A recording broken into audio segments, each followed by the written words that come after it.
Hey DreamChasers, it's Jacey, and today I want to talk about a video that Jazza posted earlier this week and the concept of a bad art museum. By the way, if you're new to the channel, hi, welcome. Just a heads up, I use he, him, or they, them pronouns. So let me start off by saying that I'm a fan of Jazza's work. I actually got started on YouTube by following his YouTube course on Skillshare, and I found it really helpful.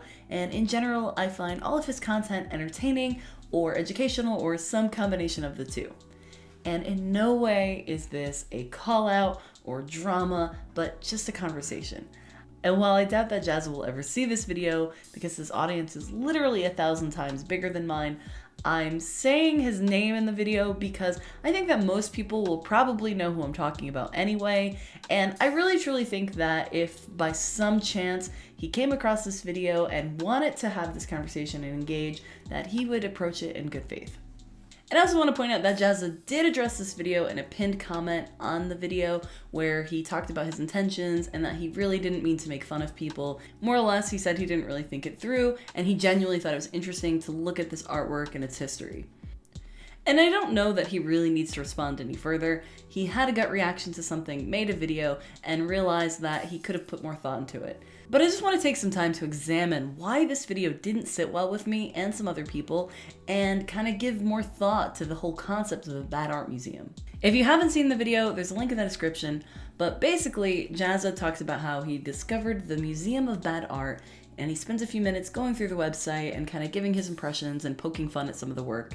He then chooses a piece that he does a critique for and kind of fixes, and at the end he creates his own piece of bad art. And it might seem a little mean to make fun of this artwork, but to be fair, it is featured in something called the Museum of Bad Art. So it feels like it's not just giving you permission to make fun of it, but it's almost begging you to make fun of it. It's all in good fun, right? And I'd almost agree with that, especially if the artists were in on the joke. But unfortunately, for the most part, that doesn't seem to be the case. Honestly, my first reaction when I heard of the Museum of Bad Art like 10 years ago was really similar. I was really enthusiastic about it. I was curious to look through all the pieces and see what it was about. I thought it was going to be this really self-aware celebration of kitsch and lowbrow and tackiness and just art that subverts your expectations. And it almost is.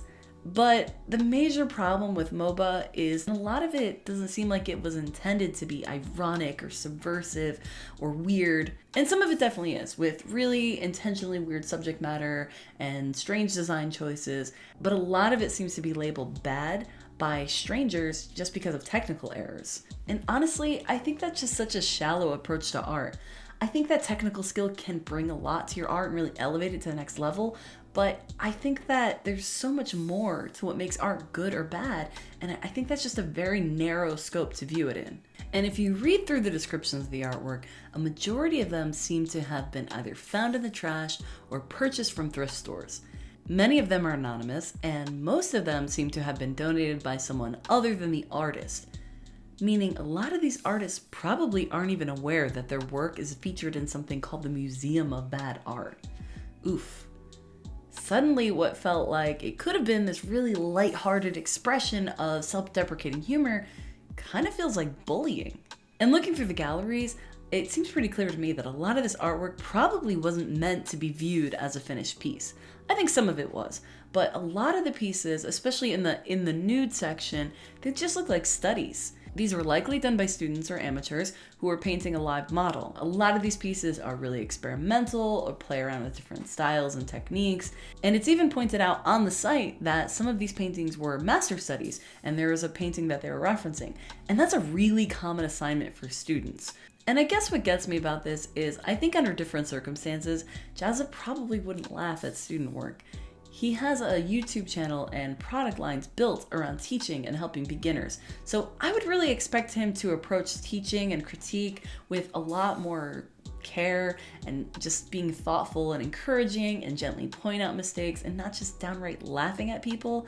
And I don't know him, maybe he would chuckle privately at student work, but I really don't think he would laugh in someone's face. And it stands to reason that some of these pieces probably weren't student pieces and they were sold intentionally, but the fact that they were found in thrift stores and in the trash and eventually found their way to this museum, there's really no way to know. I think in the context of seeing something in something called the museum and it's labeled as bad art, it kind of makes it easy to miss the context that a lot of these were probably actually made by people who were trying to improve and might be sensitive about this kind of criticism. Which brings me to another thing that made me uncomfortable about this video. After going through the gallery, Jazza decides to pick a piece that he's gonna fix and paint over digitally. And for the most part, it's just a standard critique. He does a paint over, he talks about ways that he's improving the background elements and the anatomy and gives his explanation for it. And honestly, this part of the video is a pretty standard critique paint over video if you remove the gagging sounds. But what bugs me is that it was completely unsolicited. Generally speaking, it's poor etiquette to do a paint over or critique for someone who didn't ask for one. Not that there's zero exception to that. I think doing paint overs of old masters work or commercial work for educational purposes can be kind of useful. There's some merit to that.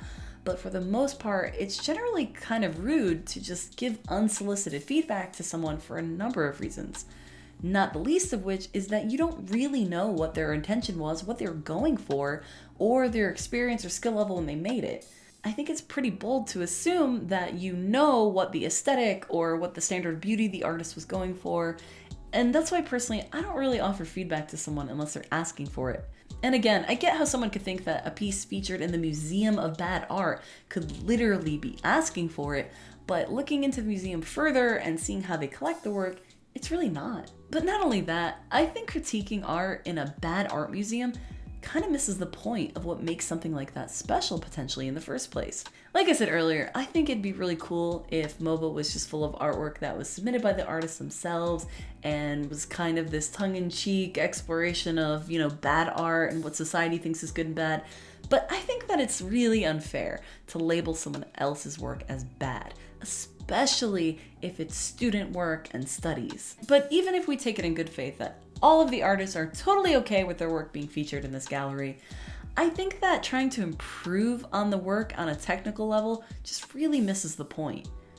There's something kind of beautiful and charming about artwork that's imperfect, especially on a technical level. As artists, we study color theory and composition, anatomy, perspective, and we try to do these things in a really aesthetically pleasing way, and we follow a set of rules. We do everything correctly. And I think when there's artwork that kind of breaks the mold from that, does something a little different, it can sometimes be really memorable and cool.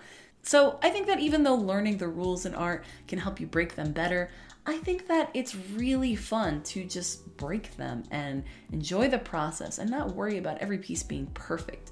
And I guess that's why it just doesn't make sense to me to, in one breath, get really excited about all this strange, unique artwork that's so different than other stuff you've seen, and then in the next, try to fix it. To wrap up, ultimately the thing that bummed me out the most about Jazz's video was that he didn't really think about the damage his message could do. And not just to the anonymous artist featured in the video, but to the young, impressionable artists watching the video. The people who are just starting out and thinking, yikes, my art's not that good, I guess I'm bad. And I saw a lot of comments that were more or less, all of these pieces are better than what I can do. I must be a bad artist. And it broke my heart. It's really scary to put yourself out there, and the thought of sharing your best effort with people just to get it laughed at can be really devastating. That fear is a huge deterrent for new artists to share their work. And I know that there's a lot of people who will scoff at that and say, well, they need to toughen up and grow a thicker skin because critiques are the only way you get better. And I get the inclination to say that, but there is a huge difference between getting constructive, useful feedback and just being laughed at. And I think if you're pretending there's no difference between those things, that's really disingenuous. So yeah, I guess I'm disappointed that someone in Jazz's position with millions of followers, many of whom are young and impressionable and willing to spend $100 on his branded art supplies, would use his platform to laugh at people publicly without thinking more deeply about the impact that would have. I know a lot of you probably are thinking, ugh, it's not that deep. And maybe it's not. And I think there is merit to being able to poke fun of yourself and not take things too seriously. But I also think that we should be able to make that decision for ourselves when we're in a good place to do so and not have it decided for us. Anyway, let me know what you think in the comments. Am I overthinking this? Was Jazza not thinking enough about this? What are your thoughts? Also, I'm really curious to know what you guys think about the Museum of Bad Art itself. And I think this is a really interesting topic because I think there's a lot of merit to critiques and to celebrating art no matter what, but there's a lot of nuance to this conversation that gets lost, and I'm hoping we can find it together.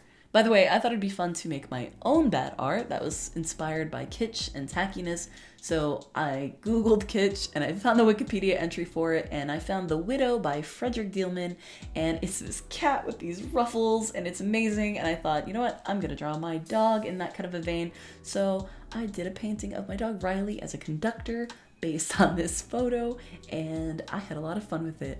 I hope that you enjoy my bad painting. Anyway, thank you so much for watching. Until next time, chase your dreams. Peace.